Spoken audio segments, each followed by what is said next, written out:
अस्सलाम वालेकुम, hi this is Moin. इस वीडियो हम लोग बात करने वाले हैं हिल प्लॉट एंड इक्वेशन के बारे में। बेसिकली आपको पता है कि हमारी प्रोटीन की बायोकेमिस्ट्री सीरीज़ चल रही है जिसमें हम लोग डिफरेंट किस्म के टॉपिक्स को डिस्कस कर रहे हैं और आज हमारी उसी सीरीज़ की एक वीडियो है जिसमें हम लोग आज हिल प्लॉट एंड इक्वेशन को यानी हिल प्लॉट एंड हिल इक्वेशन को डिस्कस कर रहे हैं, जो कि आपको मल्टी सब यूनिट प्रोटीन्स के अंदर जो आपके पास कोऑपरेटिविटी का एक फंक्शन होता है, एक फिनोमेना होता है, उसको एक्सप्लेन करती है हिल प्लॉट के। बेसिकली वो किस तरह से होता है, मतलब कि कोऑपरेटिविटी की वजह से एक प्रोटीन की मतलब कि मल्टी सब यूनिट प्रोटीन की फंक्शन पर उसकी जो यू कैन से परफॉर्मेंस है उसके ऊपर क्या इफेक्ट पड़ता है। सो आइए बगैर किसी देर के डिस्कशन को स्टार्ट करते हैं। So Hill plot, basically Hill plot was actually proposed by a scientist which was known as Archibald Hill.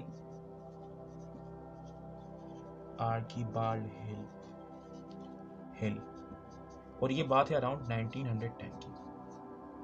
Okay लेकिन हिल प्लॉट पे आने से पहले हम लोग इसका जो बेसिक सिनेरियो है, ठीक है, जो इसका रीज़न है हिल प्लॉट का, मतलब कि जिसको हिल प्लॉट एक्सप्लेन करता है, उसको समझते हैं। सो देखें, आपके पास पूरी की पूरी जो केमिस्ट्री है, इन शॉर्ट जो आपके पास बायोकेमिस्ट्री,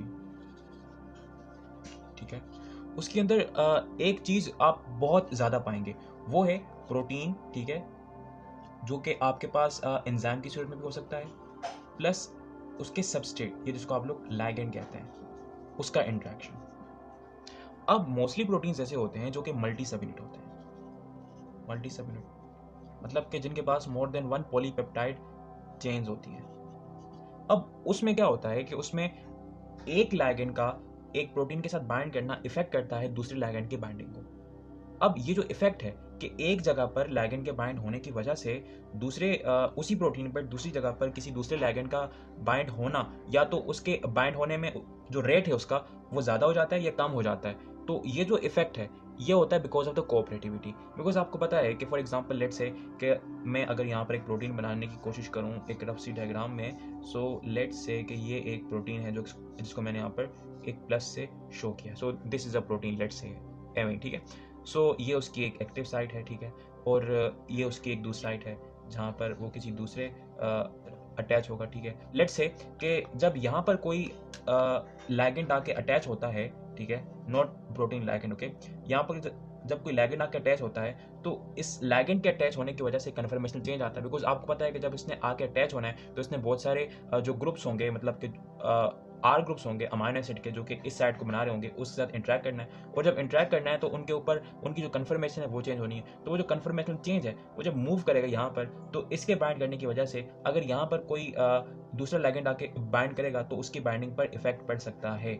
ये जो इफेक्ट है इसको आप लोग एलोस्टेरिसिटी कहते हैं, और ये क्यों होता है? It's because of conformational change. और कन्फर्मेशनल चेंज जब मूव करता है तो उस मूवमेंट ऑफ कन्फर्मेशनल चेंज को आप लोग कोऑपरेटिविटी कहते हैं, बिकॉज वो इस पूरे के पूरे प्रोटीन को कोऑपरेटिवली, मतलब एक साथ मिलकर, को मींस कंबाइन, ऑपरेट मींस काम करना, मिलकर काम करने में मदद करती है। अब ये जो हिल प्लॉट है ये आपको वही कुछ एक्सप्लेन करता है कि जो कोऑपरेटिविटी है उसके होने की वजह से, वैसे तो ये कि कोऑपरेटिविटी कैसे होती है ये बहुत ही ज़्यादा मुश्किल चीज़ है कि हर प्रोटीन, हर एंजाइम का एक अलग मैकेनिज्म है जिसकी मदद से उसके अंदर कोऑपरेटिविटी का जो फिनोमेना है वो होता है। लेकिन आपको इन शॉर्ट हिल प्लॉट ये बता देता है कि वो जो कोऑपरेटिविटी है उससे उसके उस प्रोटीन के फंक्शन पर क्या इफेक्ट पड़ता है। लेकिन हिल प्लॉट तक पहुंचने से पहले हमें लिगैंड और प्रोटीन की जो बाइंडिंग है उसको हम लोग को क्वांटिटेटिवली समझना पड़ेगा। So first of all let us discuss quantitative binding of, यानी कि ligand binding with protein quantitatively. So if we discuss, let me make a heading, की फाउंडेशन बनने वाला है। तो सपोज कीजिए कि एक नॉर्मल और एक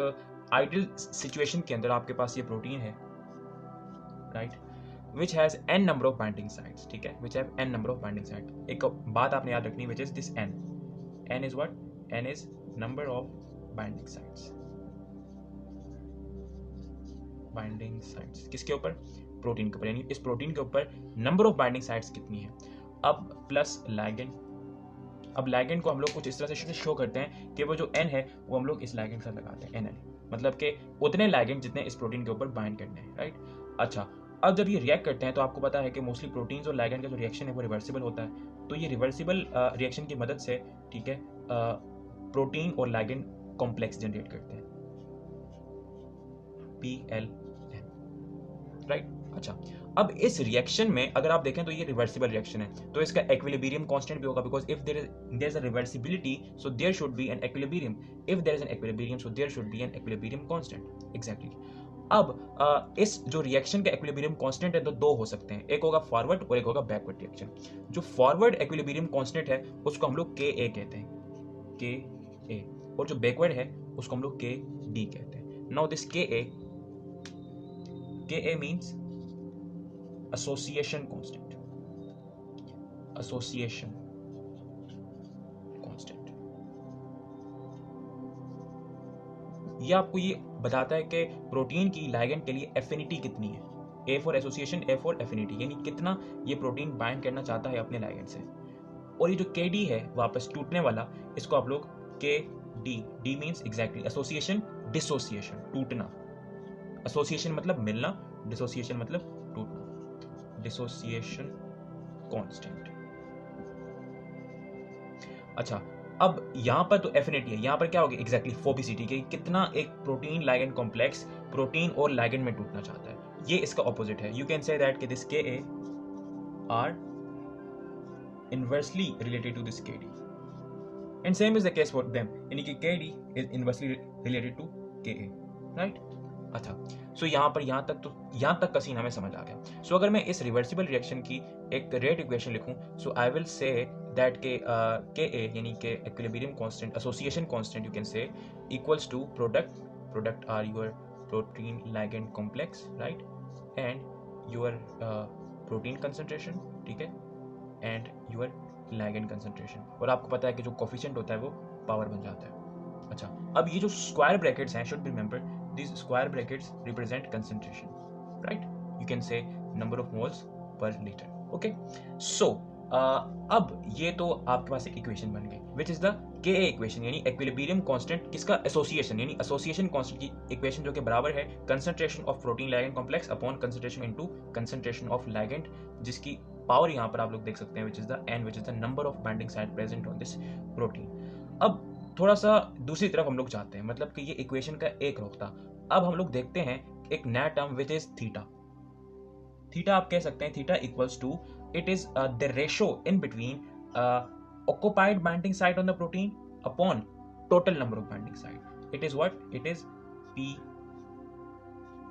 ln, right, upon concentration of PLN plus concentration of protein. अच्छा, अब ये बेसिकली है क्या, it is the occupied binding, occupied site upon, और ये है total number of binding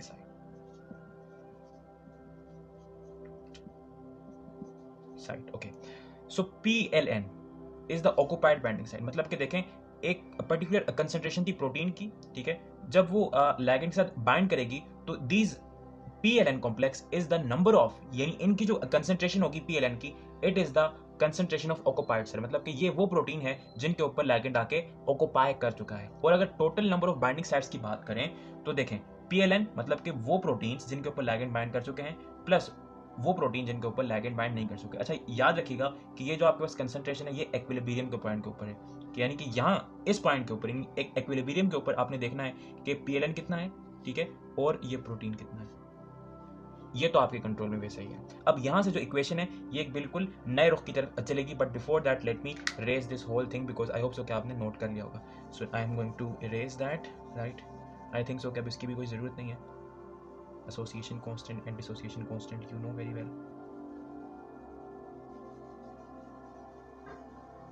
okay. इसको भी मिटा दें थोड़ी देर के लिए। अगर इसको भी दोबारा लिखें, सो ये theta is occupied protein PLN, ठीक है, upon total number of binding sites, again occupied protein PLN, ठीक है, प्लस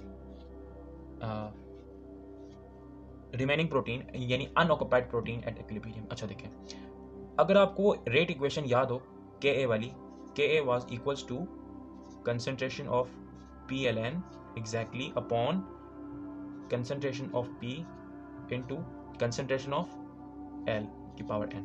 अगर यहां से मैं इस PLN की जो वैल्यू है वो निकालूं, सो PLN यानी कंसंट्रेशन ऑफ PLN यानी ऑक्युपाइड प्रोटीन, मतलब कि वो प्रोटीन जिनके ऊपर लिगैंड आ चुके हैं, इक्वल्स टू Ka, ठीक है, and concentration of P and concentration of L into n। अगर मैं इस वैल्यू को यहाँ पर उठा के पुट करूँ सो कोई हर्ज तो नहीं है ना, exactly, so I am going to put that. और मैं ये जो वैल्यू है पी एल एन की, ये कहाँ से, ये इस रेट इक्वेशन से आई है। Okay, so theta will be equals to K A, right, P L की पावर एन अपॉन, अगेन यहाँ पर भी मैं वही सेम वैल्यू पुट करूँगा, K A P L power N plus remaining protein.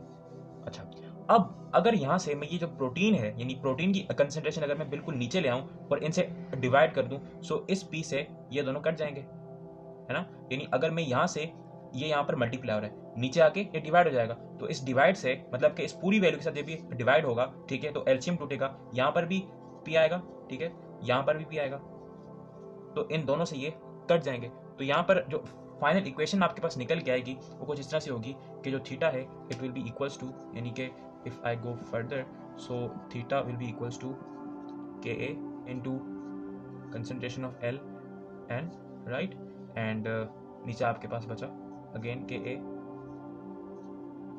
L N, right, and plus one. अच्छा, अब अगर मैं के को नीचे ले आऊं तो क्या होगा, देखें, theta equals to your concentration of L की पावर एन, ठीक है, अपॉन, अच्छा देखें, अगर ये के नीचे आएगा, ठीक है, तो इसके साथ ये डिवाइड होकर यहाँ से कैंसिल हो जाएगा और यहाँ पर रह जाएगा। सो ये आपके पास फाइनल इक्वेशन जो निकल के आएगी वो आएगी कंसंट्रेशन ऑफ एल की पावर एन प्लस 1/, के ए। अच्छा, 1/, K A was equals to के डी, बिकॉज ये थोड़ा सा कॉम्प्लेक्स, ये कॉम्प्लेक्स वैल्यू है बिकॉज ये अपॉन में है। Let me substitute with the के ए, बिकॉज 1/, के ए, बिकॉज के ए और के डी एक दूसरे के रेसिप्रोकल थे ना, के डी। सो क्या मैं इस 1/, के ए की जगह के डी लिख सकता हूँ, because these two terms are reciprocal to each other. जितना एक चीज अपने से एसोसिएट करेगी तो उसकी डिसोसिएशन उतनी ही ज्यादा होगी। लेट्स से कि अगर एक प्रोटीन की जो एफिनिटी टुवर्ड्स लिगैंड वो अगर ज्यादा है तो उसकी जो फोबिसिटी है वो उतनी ही कम होगी। Means these two are reciprocal to each other. So let me put 1/, K A की जगह पर क्या, theta equals to concentration of L N, again concentration of L की power N plus K D, K D, right है। This is the final equation. बिल्कुल final नहीं है, आई hope so कि आपको पूरा स्टेप के जिस स्टेप की मदद से मैंने ये फाइनल इक्वेशन डिराइव की है, फाइनल नहीं लेकिन फाइनल से थोड़ी सी पहले वाली वो डिराइव किया, आई होप सो कि आपको वो समझ आई होगी। बट अब मैं इसको इरेज करूंगा और यहाँ से एक लास्ट स्टेप है उसको अगेन हम लोग यहाँ से स्टार्ट करेंगे। आइए डिस्कस करते हैं। सो आपके पास इक्वेशन क्या थी, इक्वेशन आपके पास थी theta equals to concentration of L N, right, and concentration of L N plus K D, right. अच्छा, अब मैं अगर ये करूं कि दोनों साइड्स को 1 में से माइनस कर दूं, मीन्स दैट के 1 माइनस थीटा और यहाँ पर भी 1 माइनस, बिकॉज अब हमें इस इक्वेशन का, because it's a very complex equation, because अगर आप इसको प्लॉट में रखेंगे, ग्राफ में रखेंगे, because at the end it's a plot, plot means graph ना, तो अगर आप इसको प्लॉट में रखेंगे तो इसकी बहुत कॉम्प्लेक्स फंक्शनिंग इक्वेशन बनेगी जो कि आसानी से डील नहीं होगी। So we have to simplify that ताकि हम लोग इसको एक इस तरह के प्लॉट में रख सकें जो कि लीनियर हो और उसमें हम लोग को वेरिएशन को नोट करने में ज़्यादा मसला पेश ना आए। सो यहाँ पर भी हम लोग क्या करेंगे, हम लोग यहाँ पर भी इसको 1 में से माइनस कर देंगे। So it will be you know, आप सिंप्लीफाई करने के लिए ये सब कर सकते हैं। This are your tools, this are your arsenals, you can do that. Plus K D, तो आपको पता है कि यहाँ पर आप एलसीएम लेंगे, ठीक है, और जब एलसीएम लेंगे तो इसका कॉमन एलसीएम क्या आएगा, exactly 1 into L N plus K D, तो इसका ओवरऑल क्या बनेगा, exactly L N plus K D. So जो थीटा है ये आपके पास कुछ इस तरह से बनेगा कि theta will be equals to, अच्छा, जब नीचे तो आपको पता है कि टोटल जो आपके पास एलसीएम है वो आना है L N plus K D, sorry the के डी, ओके। सो ये ऊपर जाके मल्टीप्लाई हो जाएगा, बिकॉज आपको पता है कि अगर आपको थोड़ी सी एलसीएम आती हो, L N then plus K D and minus, because यहाँ माइनस है, this L concentration of L N, so plus minus cancel. So आपके पास जो फाइनल इक्वेशन निकल के आई 1 माइनस थीटा की, और सॉरी ये 1 minus theta, right, it's a 1 minus theta, 1 minus, okay. So final equation क्या निकल के आई, फाइनल इक्वेशन है आपके पास के D upon concentration of L की power N plus K D. लेकिन अब भी ये बहुत सिंप्लीफाई नहीं है बिकॉज दीज आर टू के डीज, आपको एक चाहिए बिकॉज हमें एक ऐसी इक्वेशन बनानी है जिसमें के डी और एल एन आपस में से अलग अलग हों, प्लस माइनस के फासले पर हो, और ये दोनों एक एक वैल्यू, मतलब एक वैल्यू ऑफ के डी एक वैल्यू ऑफ एल एन। आइए देखते हैं कैसे बना सकते हैं।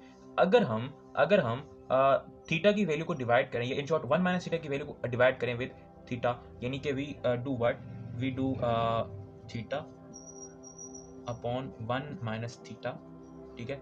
और तो पहले इसकी वैल्यू आएगी, यानी कि concentration of L N upon again concentration of L N plus K D, right, and it is going to be divided with, I hope so कि आपको नजर आ रहा होगा, this K D upon L N plus K D. So as you can see कि यहाँ पर ये दोनों टर्म्स आपस में से कैंसिल हो रही हैं। सो आपके पास जो फाइनल इक्वेशन निकल के आई वो आई आपके पास theta upon 1 minus theta equals to concentration of L N over K D. So ये आपके पास एक फाइनलाइज इक्वेशन है। हालांकि ये भी अभी तक हिल इक्वेशन नहीं बनी, लेकिन इट्स दैट मच सिंपल कि it shows you the relationship in between the saturation of that protein, मतलब कि ये आपके पास सेचुरेशन की वैल्यू है, ठीक है, एंड आपके पास ये दो टर्म्स फाइनली निकल के आ गई, the L N, the ligand concentration and the dissociation constant. So now you can plot it, but before plotting that हमें इसका नेचुरल लॉग लेना पड़ेगा ताकि आपस में से सिंप्लीफाई हो सके और एक ऐसी वैल्यू बन सके जिसका हम लोग इजीली इसको कैलकुलेट कर सकें। So let me take the natural log first. So let me take it first. I hope so कि हम लोग यहाँ करते हैं इसको। सो अगर मैं इस इक्वेशन का नेचुरल लॉग लूँ बहुत साइड पे, यानी taking log on both side, so final equation निकल के आएगी, आई होप सो कि आपको नजर आ रहा होगा, log theta upon 1 minus theta it's going to be equals to log concentration of L की power n which is the binding number of binding side upon k d। अच्छा, आपको पता है कि log का एक फंक्शन है कि अगर log में दो वैल्यू आपस में, मतलब कि एक ऐसी वैल्यू का log हो जो कि आपस में डिवाइड हो रही हो, तो you can separate out and you can से log कंसंट्रेशन ऑफ L की पावर n, ठीक है, माइनस के डी। अब हम इसके ऊपर थोड़ी सी लॉग के फंक्शंस लगाएंगे, लेकिन उसके लिए मुझे ये थोड़ा सा मिटाना पड़ेगा। आई होप सो कि आपने सब नोट कर रखा होगा।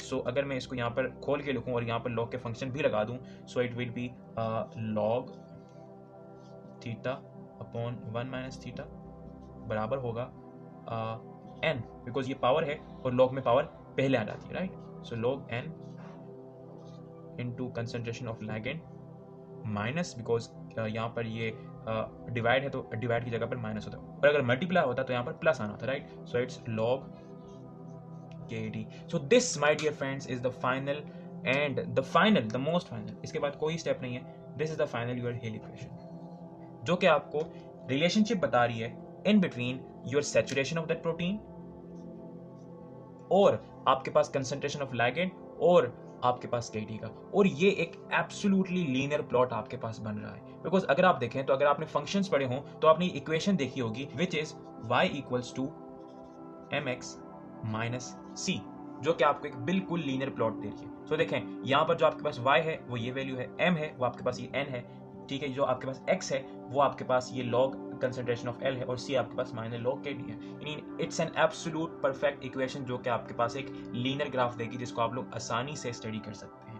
Let me again repeat that कि ये y क्या है और ये सारी वैल्यू किस किस को शो कर रही है। सो यहाँ पर ये जो y है, y right, it is representing this log theta over 1 minus theta, right. इसके अलावा ये जो आपके पास m है, ठीक है, it is the number of binding side, इसको आप लोग हिल कोफिशिएंट भी कह सकते हैं, इसको हम लोग NH से शो करते हैं, ठीक है। और इसके अलावा ये जो आपके पास X है, right, it's your log concentration of ligand, ठीक है, और ये जो आपके पास C है, ठीक है, ये आपके पास लॉग KD है, राइट। सो मतलब कि आप जब प्लॉट करेंगे तो y यानी y axis will be this saturation, x axis will be the ligand concentration, this slope, आपको पता है ना कि जो आपका ये m है, it's the slope, slope is the n which is the number of binding site, ठीक है, और it is equals to Hill coefficient, मतलब कि इसको आप लोग हिल कोफिशिएंट भी कहते हैं। और सी जो है ये आपके पास log KD है which is the function of x and y, जिसको आप लोग इंटरसेप्ट भी आई थिंक कहते हैं। इन दोनों को एक्सप्लेन करने की जरूरत है, राइट। अच्छा, अब n अगर आपको याद हो जब मैंने इक्वेशन स्टार्ट की थी, so I said that n is the number of, या in short total number of binding sites on protein. Binding site यानी कि एक प्रोटीन के ऊपर नंबर ऑफ बाइंडिंग साइट कितनी है। लाइक फॉर एग्जांपल हीमोग्लोबिन के पास आपको पता है कि 4 सब यूनिट होते हैं, तो 4 सब यूनिट के ऊपर और हर एक सब यूनिट ऑक्सीजन के साथ बाइंड करता है। सो अगर ऑक्सीजन हीमोग्लोबिन का लिगैंड है तो इसके पास नंबर ऑफ बाइंडिंग साइट्स कितनी होगी, 4। इसी तरह से this n is the number of binding site. अच्छा, यहाँ पर जो n है यानी जो नंबर ऑफ बाइंडिंग साइट है, इसको आप लोग NH से भी रिप्रेजेंट करते हैं, और this NH is your exactly hill coefficient, जो कि एक्चुअल में नंबर ऑफ बाइंडिंग साइट है। असल में जो हिल कोएफिशिएंट है यही आपके पास कोऑपरेटिविटी को एक्सप्लेन करता है। The most important thing, cooperativity. अच्छा, यहां पर इस इक्वेशन में देखें तो ये स्लोप है m, यानी कि जो m है it is the hill coefficient, मतलब कि स्लोप असल में आपको डिफाइन करके देता है कि आया तो एक जो प्रोटीन है उसका फंक्शन कोऑपरेटिव होने वाला है या नहीं होने वाला, मतलब कि उसके अंदर कोऑपरेटिविटी, एक साथ काम करने की जो एक फिनोमेना है जो मोस्टली आपको मल्टी सेलेबरेट प्रोटीन के अंदर खासतौर पे देखने को मिलता है। क्या एक प्रोटीन के अंदर वो चीज है या नहीं है, वो आपको ये स्लोप बताती है। किस तरह से बताती है, देखें, अगर तो जो m है ये इन शॉर्ट जो NH है, because all of them are same ना, n is the number of binding sites, NH is the Hill coefficient and m is the slope, all are same as far as Hill plot is concerned। अगर ये जो n है, ठीक है, अगर ये 1 है, 1, so you can say that कि there is no cooperativity,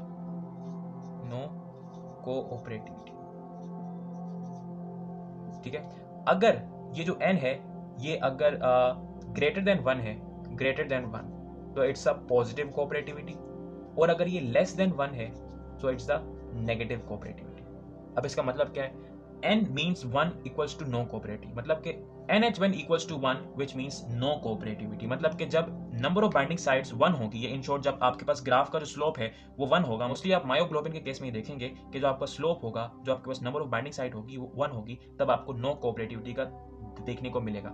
अब इसका मतलब क्या है कि जब स्लोप 1 होगा किसी भी प्रोटीन के हिल प्लॉट का, तो उसके अंदर कोऑपरेटिविटी नहीं होगी। देखें, कोऑपरेटिविटी कब होगी, जब एक प्रोटीन के पास एक से ज्यादा बाइंडिंग साइट हो, जिसकी वजह से जब एक लिगैंड आके बाइंड करेगा तो वो दूसरे लिगैंड के बाइंड करने को आसान करेगा। लेकिन अगर एक प्रोटीन के पास बाइंडिंग साइट ही 1 है, मतलब कि वो एक यूनि सब यूनिट, एक सिंगल सब यूनिट प्रोटीन है, तो क्या उसके अंदर एक जगह पर कन्फर्मेशनल चेंज दूसरी जगह पर जाके कुछ खास असर दिखा पाएगा? बिकॉज असर तो तब दिखाना है ना कि जब मोर देन 1 बाइंडिंग साइट हो।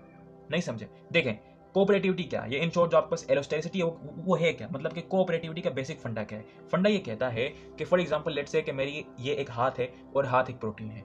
अब कोऑपरेटिविटी कहती है कि जब मेरे हाथ के अगर लेट्स से 5 सब यूनिट है, 1 2 3 4 5, और पांचों के साथ एक ही लिगैंड लगता है या फिर डिफरेंट लगता है डिपेंडिंग ऑन सिचुएशन, लेकिन इस केस में एक ही लग रहा है। फॉर एग्जांपल ये एक इमेजिनरी हीमोग्लोबिन है और इन सब के साथ ऑक्सीजन लगना है। अब कोऑपरेटिविटी ये कहती है कि जब एक सब यूनिट के साथ जाके ऑक्सीजन लगेगा तो वो कुछ कन्फर्मेशनल चेंज, यानी जब ऑक्सीजन आके लगना है तो मेरे हाथ में कोई कन्फर्मेशनल चेंज आएगा। सो जब मेरे हाथ में कोई कन्फर्मेशनल चेंज आया तो वो आगे तमाम सब यूनिट तक मूव करेगा। तो जो कन्फर्मेशनल चेंज आगे मूव करेगा, अच्छा मूव क्यों कर रहा है, because all of the subunits are interacting with each other ना। तो जब इंटरेक्ट किए हुए होते हैं, तो अगर मैं इस हाथ को थोड़ा सा कन्फर्मेशनल चेंज दूं तो देखें कि यहाँ पर इनकी कन्फर्मेशन पर भी तो इफेक्ट पड़ रहा है ना।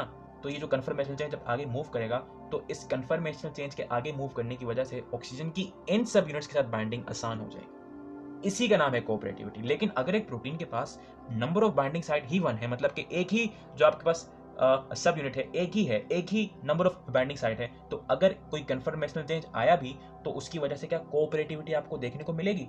नहीं मिलेगी, क्योंकि तब मिलनी है जब number of binding site more than 1 हो, ताकि एक जगह पर कन्फर्मेशनल चेंज आगे जाकर कोई खास पॉजिटिव या नेगेटिव इफेक्ट दिखा सके। ऑन द अदर हैंड जब ये जो आपके पास हिल कोफिशिएंट, ये जो स्लोप है, अगर वो ग्रेटर देन 1 होगा तो उसका मतलब होगा पॉजिटिव कोऑपरेटिविटी, मतलब कि जब number of binding site more than 1 होगी। अब आप यहाँ पर नंबर ऑफ बाइंडिंग साइट ना सोचें, अब आप ये सोचें कि जब स्लोप पॉजिटिव यानी मोर देन 1 होगा, यानी कि ग्रेटर देन 1 होगा, तो एक सब यूनिट के ऊपर लिगैंड के बाइंड करने की वजह से दूसरे सब यूनिट के ऊपर लिगैंड के बाइंड करना आसान हो जाएगा। यानी कि कोऑपरेटिविटी पॉजिटिव होगी, मतलब कि बाइंडिंग इन्हांस होगी। और ये मोस्टली आपके पास एक्टिवेटर के केस में होता है कि लेट्स से फॉर एग्जांपल जब हीमोग्लोबिन के ऊपर एक ऑक्सीजन आके लगा एक सेगमेंट के ऊपर, तो बाकी तीनों के ऊपर ऑक्सीजन का लगना आसान हो गया। और ये जो नेगेटिव है, मतलब कि जो लेस देन 1 तब होगी जब नेगेटिव कोऑपरेटिविटी होगी। आपको पता है कि जो बीपीजी है, बिस फॉस्फोग्लिसरेट, वो जब आपके हीमोग्लोबिन के साथ अटैच होता है तो उसके अटैच होने की वजह से हीमोग्लोबिन की ऑक्सीजन की तरफ जो एफिनिटी है वो कम हो जाती है। So it's what, it's negative cooperativity. So depending on your N value आप लोग डिसाइड कर सकते हैं कि आपके पास जो कोऑपरेटिविटी है वो आया 0 है, मतलब कि नो कोऑपरेटिविटी है, या तो आपके पास पॉजिटिव कोऑपरेटिविटी, या तो आपके पास negative cooperativity. You can decide it by looking at the Hill plots slope, जो कि हम लोग अभी थोड़ी देर में ऑब्जर्व करने वाले हैं कि वो आपके पास दिखता कैसा है। सो ये आपके पास n की वैल्यू है। अब kd को एक्सप्लेन करते हैं कि बेसिकली kd क्या है। देखें, kd equals to substrate concentration, मतलब कि kd क्या है, इट्स द सबस्ट्रेट कंसंट्रेशन। कब? when 50% of the binding side are occupied, when 50% of binding side are occupied, मतलब कि उनके ऊपर कोई लाइगेंड हो। यानी कि जब किसी भी प्रोटीन के 50%, यानी कि लेट्स से एक प्रोटीन के ऊपर 4 जो हैं वो बाइंडिंग साइड्स हैं, ठीक है। सो जब एक प्रोटीन के ऊपर 4 बाइंडिंग साइड हैं तो at a particular concentration, let's say कि उसके उस 4 बाइंडिंग साइड में से 2 के ऊपर वो लाइगेंड अटैच हुआ है, वो सबस्ट्रेट अटैच हुआ है, और 2 के ऊपर नहीं हुआ। सो यानी उस पॉइंट के ऊपर उस प्रोटीन की सैचुरेशन कितनी होगी?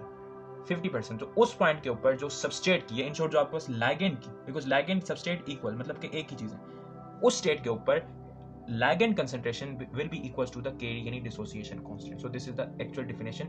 Kd equals to ligand concentration at which 50% of the binding sites are occupied on a protein. इसको हम लोग इंशाल्लाह माइकलिस एंड मेंटेन इक्वेशन, जब हम लोग एंजाइम की जो आपके पास एंजाइम काइनेटिक्स है, जब उसको डिस्कस करेंगे तब हम उसके अंदर इसको डिटेल में डिस्कस करेंगे बेसिकली ये है क्या। So I think that was it with the some introduction of this terms. अब आइए जंप करते हैं towards the Hill plot. So as you can see कि यहाँ पर आपके पास हिल प्लॉट है, और हिल प्लॉट के ऊपर आपके पास मायोग्लोबिन भी प्लॉट हुआ है और आपके पास हीमोग्लोबिन भी प्लॉट हुआ है। एज यू कैन सी कि जो आपके पास ग्लोबिन है वो थ्रू आउट बिल्कुल एक सिंगल NH=1 की स्लोप के साथ ऊपर मूव कर रहा है, और एट दैट पर्टिकुलर सैचुरेशन तक वो जो है वो उसी स्लोप के साथ मूव कर रहा है। ऑन द अदर हैंड जो आपके पास हीमोग्लोबिन है, वहां पर आप लोग देख सकते हैं कि एक खास पॉइंट के ऊपर वो जो स्लोप है, ठीक है, वो इंक्रीज कर रहा है। बिकॉज देखें, at low pressure and at high pressure haemoglobin में जो आपके पास स्लोप है, मतलब जो आपके पास हिल कोफिशिएंट है NH, वो कितना है? वो 1 है। लेकिन जब एक मॉडरेट प्रेशर पे एक चीज आती है, जब वो हीमोग्लोबिन जाता है, तो वहां पर वो जो NH है, जो हिल कोफिशिएंट है, वो 3 तक राइज कर रहा है, जो स्लोप है वो 3 तक राइज कर रहा है। मैंने क्या बताया था कि जब भी किसी भी प्रोटीन का जो आपके पास हिल कोफिशिएंट है, जब वो ग्रेटर देन 1 होगा, so it will show you that there is a positive cooperativity. तो देखिए यहाँ पर उसका सिंपल आप देख भी सकते हैं कि when NH equals to greater than 1, because 3 1 से बड़ा होता है। So this 3 which is the value of NH, it shows you that कि ये जो प्रोटीन है, जो हीमोग्लोबिन है, which is going to bind with the oxygen, ठीक है, तो इसकी जो बाइंडिंग है ये कोऑपरेटिव है। वैसे मुझे बताने की जरूरत नहीं है कि इस प्रोटीन के एक्स एक्सिस के अंदर आपके पास जो है वो ऑक्सीजन का पार्शियल प्रेशर है, और वाई एक्सिस के अंदर आपके पास वो जो सैचुरेशन है वो आपको बताई गई है। So as you can see कि ये आपके पास पॉजिटिव कोऑपरेटिविटी है, और बेसिकली देखें इस तरह से ये जो प्लॉट है ये आपको कोऑपरेटिविटी को एक्सप्लेन करने में आपको मदद करता है। अच्छा, अब लाजमी नहीं है कि ये जो प्लॉट है ये हमेशा से इसका स्लोप इंक्रीज भी होगा, डिक्रीज भी हो सकता है, डिक्रीज भी हो सकता है। यहाँ पर जिस तरह से स्लोप इंक्रीज हुआ है, यानी कि 3 की तरफ गया है, ये वापस नीचे भी आ सकता है। लेट्स से ये 0.5 भी हो सकता है या 0.2 भी हो सकता है। उस केस में आप लोग ये कहेंगे कि कोऑपरेटिविटी तो है, लेकिन वो कौन सी है? वो नेगेटिव कोऑपरेटिविटी है, यानी कि लाइगेंड के बाइंड होने की वजह से दूसरे लाइगेंड का बाइंड होना मुतासिर हो रहा है। ये इन शॉर्ट ये कि when one ligand is binding with a protein, so it inhibits other ligand to bind, which shows you there is a negative cooperativity. लेकिन आप ग्राफ को देख के किस तरह से बता सकते हैं क्या वहां पर नेगेटिव कोऑपरेटिविटी है या पॉजिटिव कोऑपरेटिविटी है? देखें, आप ग्राफ को कुछ इस तरह से देखें, मतलब कि अगर ग्राफ के ऊपर जो कर्व है वो अगर सिग्मोइडल हो रही हो, या इन शॉर्ट ये कि वो एक्स एक्सिस की तरफ बेंड कर रही हो, तो आप लोग ये कहेंगे कि वहां पर नेगेटिव कोऑपरेटिविटी है। लेकिन अगर वो वाई एक्सिस की तरफ बेंड कर रही हो, या इन शॉर्ट वो हाइपरबोलिक की तरफ जा रही हो, मतलब कि वो थोड़ी सी हाइपरबोलिक हो रही हो, तो हाइपरबोलिक के केस में यू विल से दैट कि there is a positive cooperativity. यानी ग्राफ को देख के भी आप बता सकते हैं कि आया कोऑपरेटिविटी जो है वो पॉजिटिव है या नेगेटिव है। लेकिन अगर मायोग्लोबिन के केस की तरह से अगर जो आपके पास जो स्लोप है, जो आपके पास NH है, वो वन होगा थ्रू आउट, चाहे आप प्रेशर जो भी कर दें, तो आप लोग ये कहेंगे कि इट्स नो कोऑपरेटिविटी, मतलब कि उसके अंदर कोऑपरेटिविटी नहीं, यानी कि एक लाइगेंड के बाइंड करने की वजह से दूसरे लाइगेंड के बाइंड करने के ऊपर कोई इफेक्ट नहीं पड़ा। सो आई होप सो कि ये थोड़ा सा कंफ्यूज कर देने वाला लेक्चर था, लेकिन आई होप सो कि I may be able to make you understand. लेकिन अगर आप समझ चुके हैं इस वीडियो को सही से, ईच एंड एवरी कॉन्सेप्ट अगर आपको समझ आया है, so please do share this video with your friends and anyone जिसको भी इस वीडियो की ज़रूरत है। अपना बहुत सारा ख्याल रखें। Thank you so much for watching, take care self, good bye.